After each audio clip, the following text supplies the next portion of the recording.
So good morning.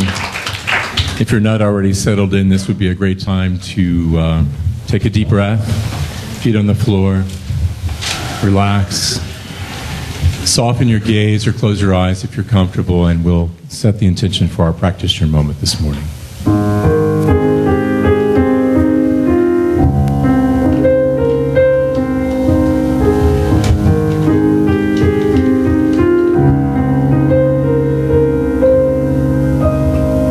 In this very room, there's quite enough love for all the world, and in this very room, there's quite enough joy for all the world. And there's quite enough peace and quite enough power to chase away any gloom. For Spirit, God's Spirit,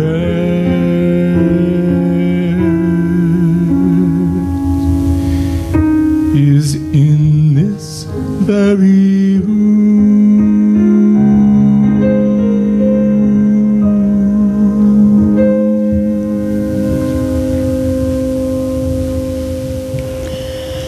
Here in this room, the sacred space is created to allow the opening of the heart.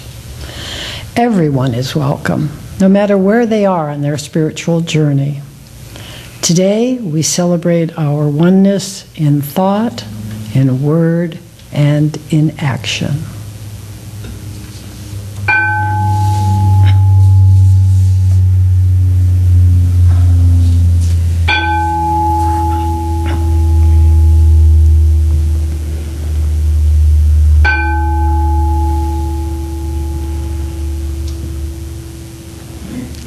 Good morning, everyone. My name is Tatiana, and I am delighted to be your spiritual guide today. And happy spring. I thought I'd bring some bling to spring. Our reading today is from the Science Mind textbook, page 375, in the chapter entitled Immortality. And the material is called The Ether of Science. Now, this book was first published in 1926 and then revised in 1938, which, believe it or not, was a year after I was born. And The Ether of Science, really, when I saw what I had to talk about, I was a little taken aback, because when I was a little girl, we were given ether to anesthetize us, to put us to sleep and take out our tonsils and things like that. And that was really scary for a 5-year-old. I didn't like it. So when I saw ether in the book today, I went, oh no, I've got to talk about this. And to be perfectly frank, the material was quite dense. It was kind of hard to understand. And maybe the ether that I took as a kid is not the same ether that Ernest Holmes is referring to. But I thought what Martha sang, the kingdom of God, maybe that explains ether better than anything. Thank you for that, Martha. That was beautiful. But what Ernest Holmes does state is that ether is more solid than matter, and that it penetrates everything in our bodies, all space, even the center of the earth. And that he supposes then that we have a body within a body to infinity, a spiritual body within a physical body. And this reminded me of an amazing song that my dear husband, a practitioner here, John, wrote many years ago.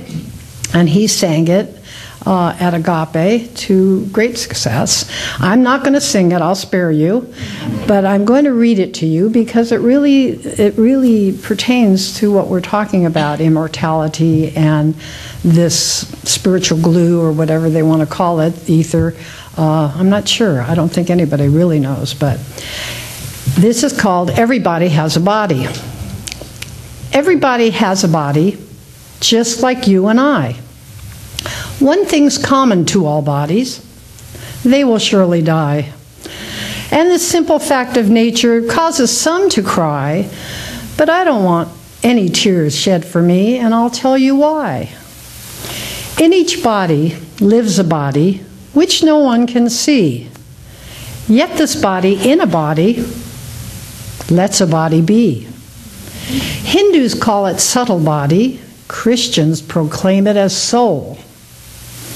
This spirit dwells in each of us, from God, complete and whole. Everything that is a body surely will transform. For a thing perceived as body, transforming is the norm. And for people, this transition takes the form we call death, but spirit lives eternally. It's closer than our breath.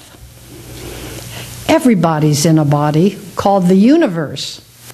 This includes all kinds of matter: quarks, black holes, and worse. Spirit runs throughout this fabric.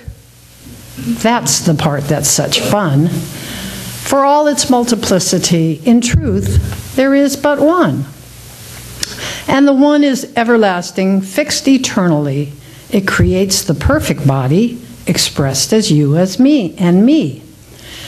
Mere effects then are our bodies. They will come and they will go. Yet we are so much more than this. And that's all we need to know. So that was my husband's song.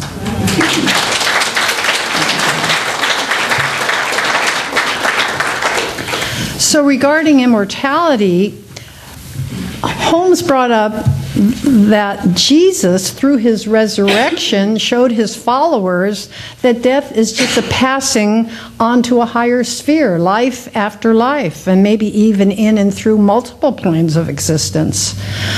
So he's saying we don't have to die to attain immortality. As spiritual beings having a human experience, we are made of the God stuff, which is eternal and infinite. So how cool is that? I can't wait to hear what Reverend Michael talks about ether. I might learn something. So I just invite you now to turn inward to that kingdom of God, to that sacred place of the Most High, that spiritual glue, whatever you want to call it, but it is real and it is God. And let's just take a deep cleansing breath, breathing in the breath of God, and just releasing everything that's gone before this moment, right here and right now. And recognizing that power and that presence and that love that is everywhere, not a single spot that God is not, behind all things seen and unseen. God is that power that moves mountains and orders this entire universe.